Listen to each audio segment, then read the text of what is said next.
大家好，我是夏妈，今天分享一个土豆和茄子的特色做法，搭配在一起真的非常不错，喜欢可以试一下。土豆洗干净后，刮去外皮，切成薄片，放入水中洗去淀粉。茄子去掉根部，一分为二，切成1厘米左右的宽度，不要切断。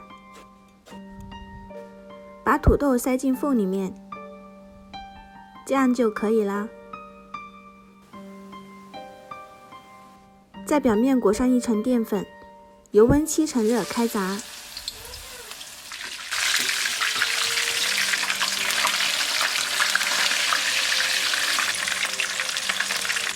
炸到香软的程度，捞出来控油，撒一点椒盐、